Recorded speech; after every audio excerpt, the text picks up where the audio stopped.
La exalcaldesa de Durán, Mariana Mendieta, fue secuestrada y hasta el momento no ha sido localizada. Equipo especializado de la policía está tras su búsqueda, mientras las Fuerzas Armadas también patrullan los exteriores del municipio. Juez de San Borondón ordena suspender temporalmente el concurso para elegir al nuevo Contralor General del Estado. Ex candidato Cristian Zurita y Patricio Carrillo piden que su información no se filtre tras entregar sus teléfonos celulares dentro de las investigaciones por el asesinato de Fernando Villavicencio. En lo internacional, 5 de las 13 víctimas que fallecieron en el incendio de las discotecas en Murcia, España, serían ecuatorianos. En los deportes, Liga Pro abrió una investigación por supuesta participación de futbolistas profesionales en apuestas deportivas.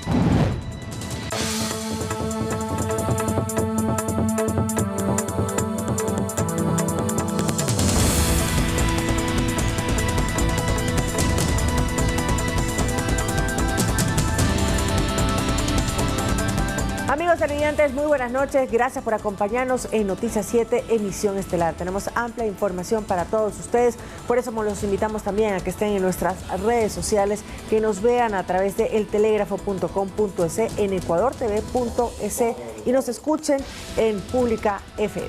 Aquí iniciamos.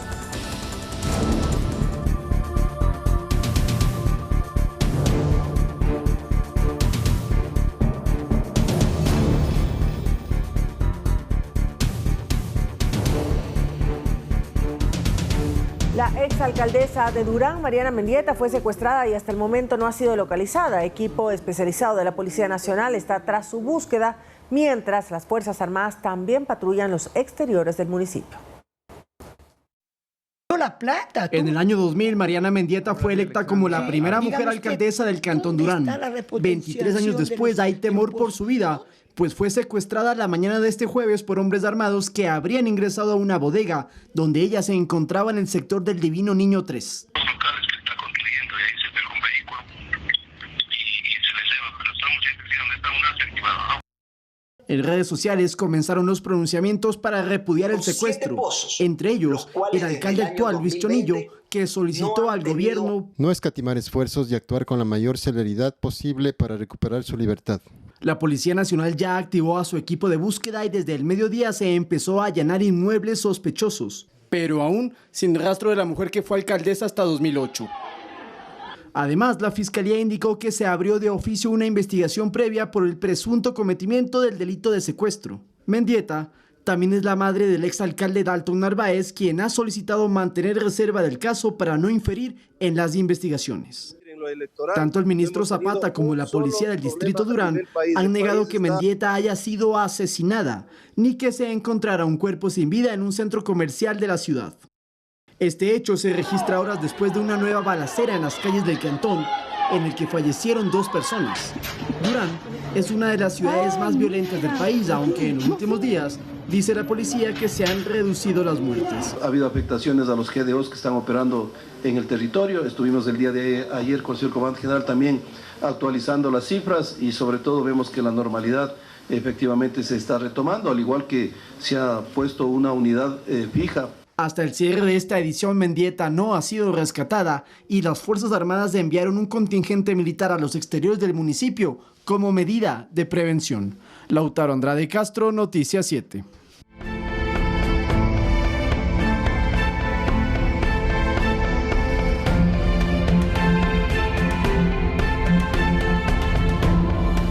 El ex candidato presidencial Cristian Zurita y el asambleísta electo Patricio Carrillo acudieron a la Fiscalía para entregar sus celulares como parte del proceso de investigación por el asesinato de Fernando Villavicencio. Sin embargo, rechazan la diligencia, pues dicen que ellos son las víctimas.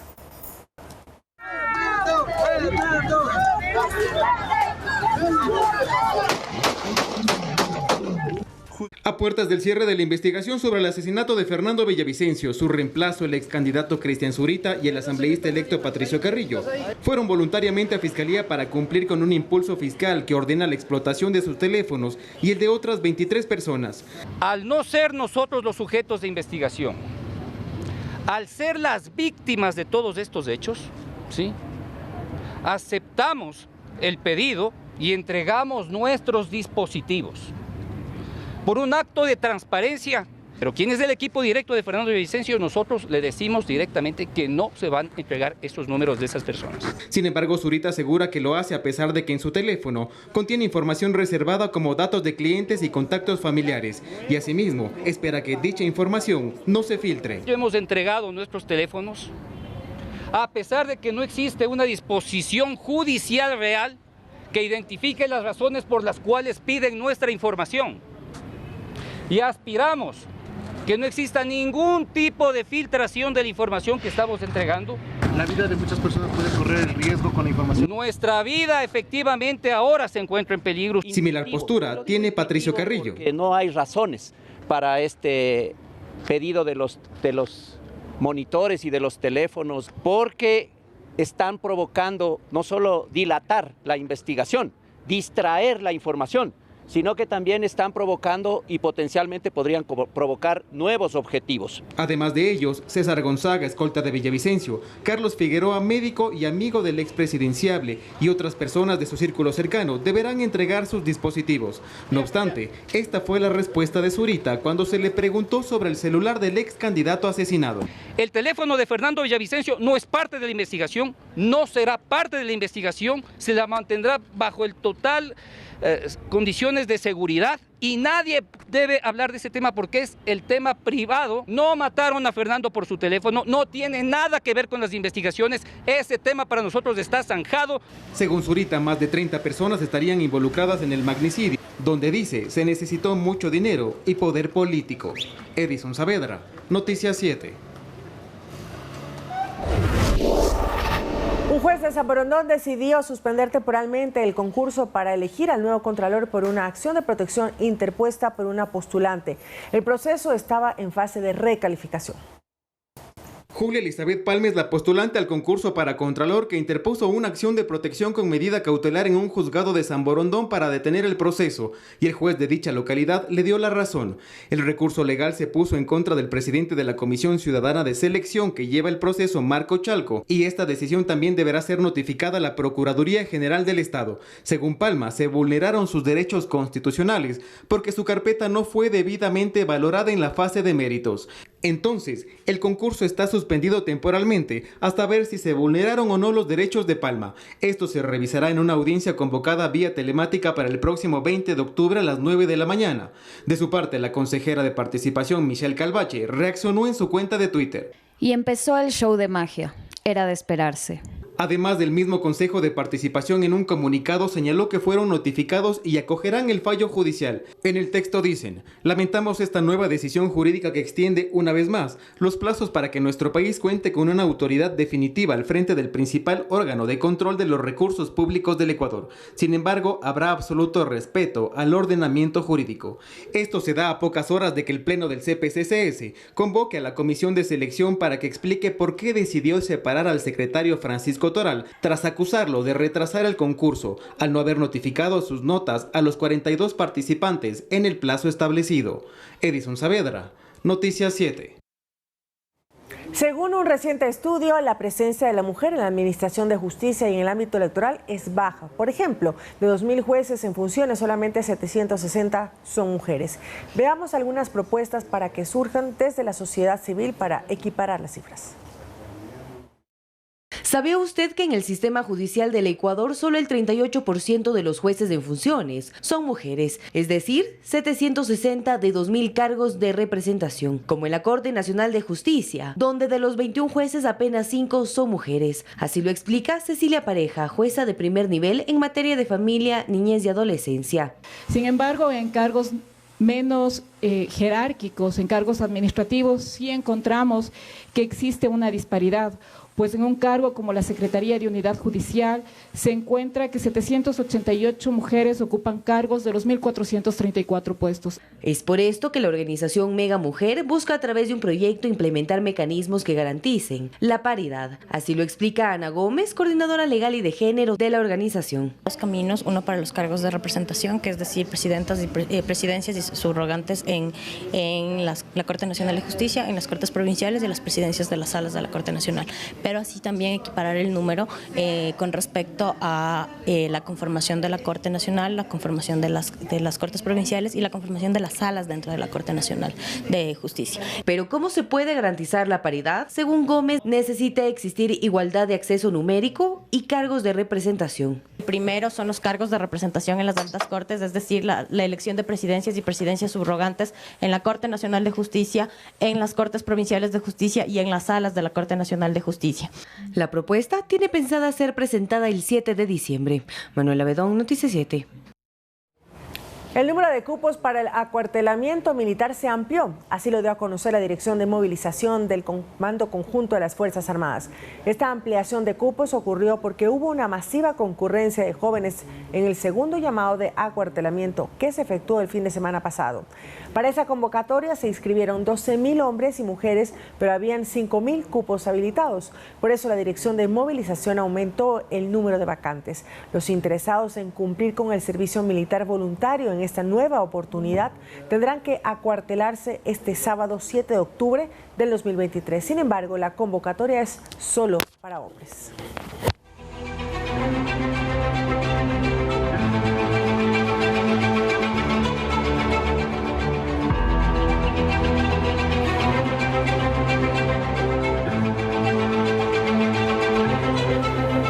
Más de 50.000 policías brindarán seguridad durante la segunda vuelta electoral del próximo 15 de octubre y reforzarán las acciones en al menos 5 provincias consideradas críticas. Los primeros resultados de los comicios se prevén conocer a partir de las 18 horas. 53.707 policías del eje preventivo, investigativo y de inteligencia participarán en la seguridad de la segunda vuelta electoral. En el ámbito de seguridad estaremos a cargo de los recintos electorales, la parte externa, estaremos encargados de las bodegas electorales y también de las sedes electorales, tanto la nacional como las provinciales. Además, apoyarán en la custodia de las actas que serán transportadas para su escaneo, pues se prevé que los primeros resultados se conozcan a partir de las 18:30, detalló la presidenta del CNE, Diana Tamaín. Es decir, la cadena de seguridad que se mantiene a los documentos electorales está bajo la responsabilidad de los policías, que se llama policía recolector. Tenemos un policía recolector por cada 12 juntas receptoras del voto. El ministro del Interior, Juan Zapata, explicó que se reforzará la seguridad en al menos 5 provincias consideradas críticas. Como por ejemplo, obviamente el Distrito Metropolitano de Guayaquil, es decir, la provincia de Guayas, Esmeraldas, tuvimos también estas priorizaciones en El Oro, en Los Ríos, en Manabí. También detalló que las cápsulas de seguridad para los binomios se mantienen con el apoyo de las Fuerzas Armadas. Mantendremos la seguridad de los candidatos a vicepresidentes, tenemos un equipo de apoyo también a un candidato presidencial y tendremos la seguridad de algunos asambleístas que todavía la mantienen. El dispositivo de seguridad iniciará la noche del miércoles 11 de octubre, cuando los militares tomen el control de los recintos. Por esta razón, las clases durante el jueves y viernes serán virtuales para esas instituciones. Se recomienda nuevamente asistir a sufragar sin maletas ni bolsos para evitar aglomeraciones, pues todo será revisado. Tratar de ir o ingresar ya sin cascos ni máscaras que puedan impedir la visibilidad de la persona que ingrese y constatar con su cédula de identidad. Para el voto en el exterior ya se enviaron 677 paquetes electorales que llegarán a los diversos consulados hasta el 13 de octubre. Se prevé que para este proceso electoral participen 139 observadores internacionales y 2.176 nacionales. Olga Velasco, Noticias 7. En Guayaquil, conductores de tráiler son víctimas de los vacunadores. A los choferes les piden $20 por cada camión que necesite ingresar al patio de contenedores. Es una historia que se repite noche a noche. De esta manera, conductores son intimidados por la delincuencia. Esto ocurre al ingreso al patio de contenedores ubicado en la Trinitaria, en el sur de Guayaquil. Por camión, los denominados vacunadores piden $20. Sí, anoche dicen que andaban como alrededor de unas 10 motos y estaban 2 por moto, todo el mundo armado. Los conductores a veces por no atentar contra la vía ya acceden a pagar, ¿no? Que lastimosamente la mayoría somos choferes, pues, mi jefe. Si no pagan la cuota, los antisociales amenazan con secuestrar o atentar contra la vida de los choferes. te toca hacer cola, estás en la calle, no hay policía, no hay nada. A veces 8, 9, 10 de la noche. O sea, eres una presa fácil. Los transportistas piden que se asigne una patrulla permanentemente en el sector. Con esto se busca erradicar por completo las vacunas. No hay seguridad, nada. Esa es tierra de nadie. Tierra de nadie. Y me atrevo a decir que es muy inseguro que no provoca ni siquiera ir a cargar, porque ¿cómo uno hace para trabajar tranquilo si te van a estar robando? Personal de inteligencia de la policía ya trabaja en este caso. El número de robos de cables eléctricos aumentó en los últimos 3 meses en Quito. De hecho, se han reportado más de 250 casos hasta septiembre del 2023. Daños en la infraestructura eléctrica, cortes de energía, accidentes son algunas de las consecuencias de los robos de cables eléctricos. La empresa eléctrica Quito señala que se han robado cables de bajo voltaje, conductores aéreos, subterráneos, cometidas de cámaras de transformación o pozos de revisión y otros. Esto ha traído afectaciones como falta de servicio en los diferentes sectores. Ante esta realidad, la empresa eléctrica recuerda que los canales de denuncia inmediatos para reportar estos robos a través del EQ 911 o también puede ser al call center 136 por mensaje de WhatsApp al 098-683-3386 de las redes sociales de la empresa eléctrica Quito. La central hidroeléctrica Sopladora entró en operación desde la mañana de este jueves, con lo que se aumentan 163 megavatios al sistema eléctrico nacional, lo que, según el Ministerio de Energía, garantizará el suministro en todo el país. Esto en el marco de los reportes registrados el miércoles sobre intermitencia del servicio en algunos sectores del Ecuador. La cartera de Estado informó que hay un comité emergente que analiza alternativas para brindar un servicio energético continuo. Sobre este tema, escuchemos las declaraciones del ministro Fernando Santos Albite. Por los días calurosos, por la noche calurosa, la demanda de energía creció inusitadamente y se acercó al nivel de la oferta. Cuando eso sucede,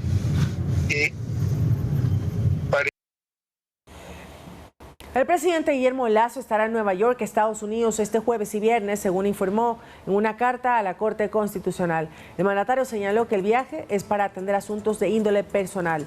Los gastos correrán por su propia cuenta y además mediante una licencia sin remuneración. Luego de esta corta estancia en Nueva York, el jefe de Estado se trasladará a Seúl, Corea del Sur, entre el sábado y el viernes. Sábado 7 y viernes 13 de octubre, donde cumplirá una agenda oficial para reunirse con su homólogo Yoon Suk-yeol. Esto como parte de las negociaciones para el acuerdo comercial con la nación asiática. La delegación que lo acompañará en Corea del Sur está integrada por el canciller Gustavo Manrique y el ministro de Comercio Exterior Daniel Legarda.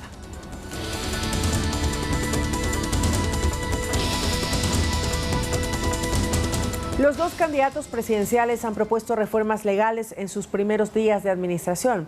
En el siguiente reportaje analizamos la pertinencia de estos proyectos en materia económica y las temáticas que se deberían abordar.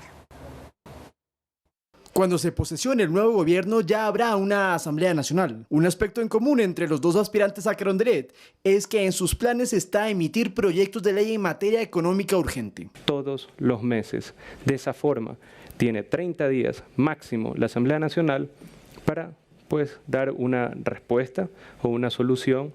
Luisa González también lo propone, pero no mensual, sino una sola en los primeros 100 días de una eventual administración para condonar lo que es los intereses y reprogramar lo que es la deuda como tal. Que sugieran enviar leyes al Parlamento no debería sorprender, considerando que ambos fueron legisladores en la disuelta Asamblea, aunque entre los dos no llegaron a más de 15 proyectos presentados. Pero retomando la propuesta de campaña, analistas como el economista Santiago García mencionan que las iniciativas urgentes deberían ser reformas importantes para, de alguna manera, capitalizar a la banca pública, que todo el aparataje legal e institucional de la banca pública esté a punto. El también presidente del Colegio de Economistas de Pichincha acota. Por ejemplo, sería, y la sociedad reclamamos, una reforma laboral acotada. Acotada significa más corta. Sin embargo, hay analistas que consideran que remitir proyectos de ley a la Asamblea en un periodo presidencial tan corto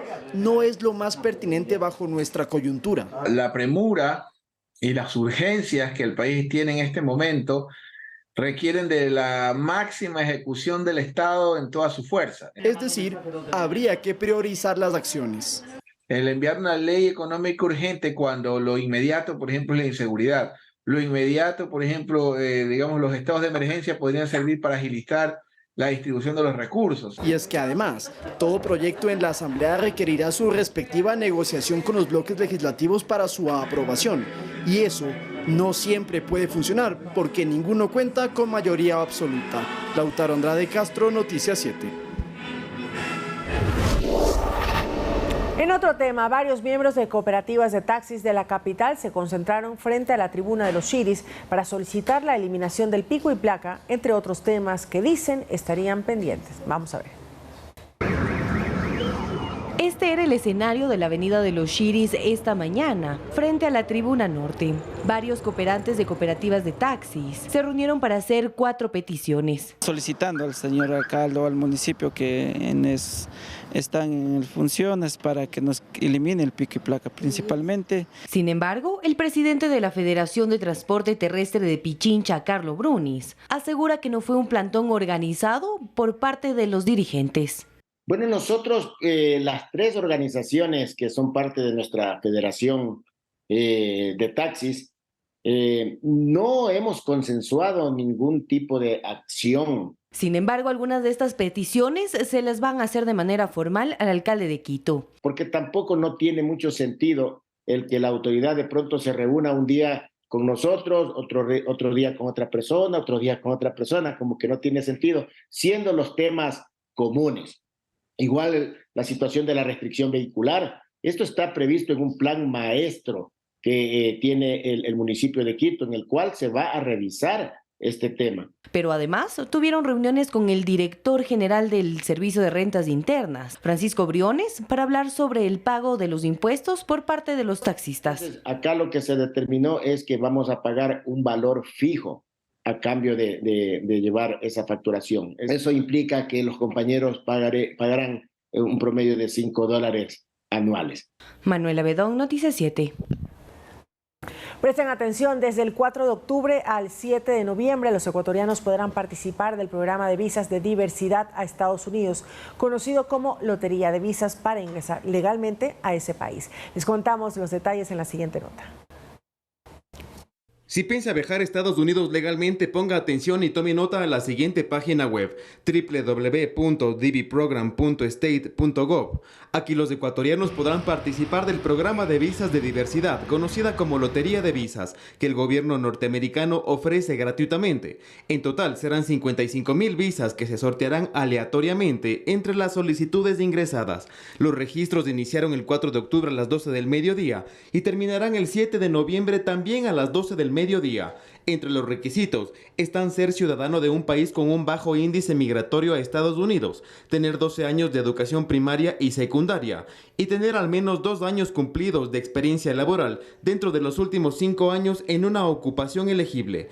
¿Cómo registrarse? Primero ingrese a dvprogram.state.gov y lea las instrucciones que están únicamente en inglés. Use un traductor si es necesario. En el siguiente apartado debe ingresar su fotografía con fondo blanco. Recuerde que no está permitido usar lentes ni gafas y los rostros deben ser visibles hasta los hombros.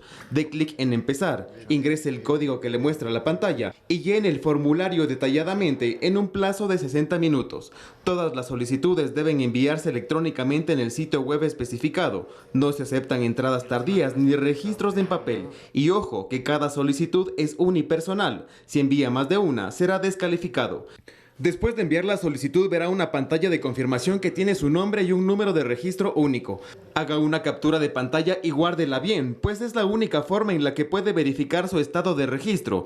Y sin duda lo necesitará más tarde para obtener más instrucciones o programar una entrevista para una visa si es seleccionado. En el año fiscal 2023, que en Estados Unidos corre desde octubre a septiembre, 5,287 ecuatorianos obtuvieron una visa de inmigrante, es decir, que les permite residir de forma permanente en ese país. Edison Saavedra, Noticias 7. 5 jóvenes de colegios públicos y privados viajarán a Panamá y luego a Brasil para representar al país en las Olimpiadas de Astronomía y Astrofísica. Ellos fueron seleccionados en un concurso nacional en donde participaron más de 200 estudiantes. Ariana, Josué, Samay y Dylan son 4 de los 5 jóvenes que desde lunes representarán al país en la Olimpiada Internacional de Astronomía y Astrofísica, que se desarrollará en Panamá. Nos hemos preparado bastante, hemos estudiado, hemos hecho sacrificios por esto y sobre todo sí creo que tenemos un buen nivel. Todos tienen menos de 18 años, estudian o estudiaron en colegios públicos y privados. Fueron los ganadores de un concurso nacional que tuvo más de 200 participantes. Implica el estudio de órbitas, de cómo funcionan los satélites alrededor de la Tierra, el estudio de cómo son las reacciones dentro de una estrella, cómo se realiza una fusión nuclear, una fisión nuclear. Implica también el hecho de observación que nos hacen utilizar telescopios para poder ver estrellas, constelaciones. Tendrán que responder preguntas sobre mecánica celeste, astrofísica, observación astronómica, cosmología, cohetería y astronomía de posición. Las pruebas serán individuales y grupales. Tiene más o menos la misma relevancia que un mundial de fútbol, entonces sí es sumamente desafiante y muy competitivo también. Entonces, al mismo tiempo también como delegación nos emociona muchísimo, representar al país nos llena de orgullo y también es un reto muy grande y muy serio, pero al mismo tiempo nos emociona poder convivir, compartir y trabajar colaborativamente con distintos otros países. Luego de viajar a Panamá se prepararán para participar en otra Olimpiada Internacional en Brasil. Será en 2024 y competirán con jóvenes de muchos países. Ahí se reúnen como 50 países y 500 participantes de todo el mundo y me llama mucho la atención porque ahí se ven nuevos campos más avanzados de la Olimpiada Latinoamericana. Viajan con la ilusión de vivir la experiencia de aprender y poner el nombre de Ecuador en alto. La tarjeta Ciudad es un documento que le permite a los usuarios del transporte pagar de manera virtual. Vamos a conocer más en la siguiente nota. A diario, los capitalinos tienen que utilizar el sistema de transporte público. Ellos señalan que en más de una ocasión se han topado con una serie de inconvenientes al momento de cancelar su pasaje. También hay buses que no aceptan billetes de 10 o de 20. Ahí cuando, claro, se da un de 10, ahí sí tiene que esperar. Y claro, a veces uno se olvida. Los choferes añaden que dar vueltos no siempre es fácil. El señor ayudante me da el billete que sea bueno, yo le cojo y le cambio y da el vuelto, no hay problema.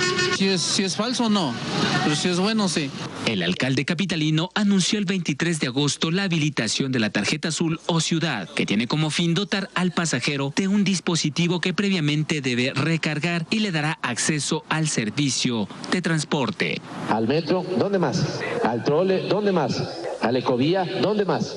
También quiero que se suban, ¿no es cierto?, a la Águila Dorada y al Qatar, ¿no es cierto?, que va a los buses privados, también debería servirnos. La meta de la alcaldía es llegar a la entrega de 1 millón de tarjetas. El sistema ya está habilitado y cuenta con el registro de aproximadamente 100,000 usuarios. La tarjeta Ciudad que tenemos acá les habilita también la cédula de ciudadanía. La gente a través de la cédula puede pagar y tenemos los QRs que pueden ser de carácter físico o QRs electrónicos. Para obtener este dispositivo es necesario obtener una cuenta y debe ingresar a la página electrónica www.metrodequito.gov.es.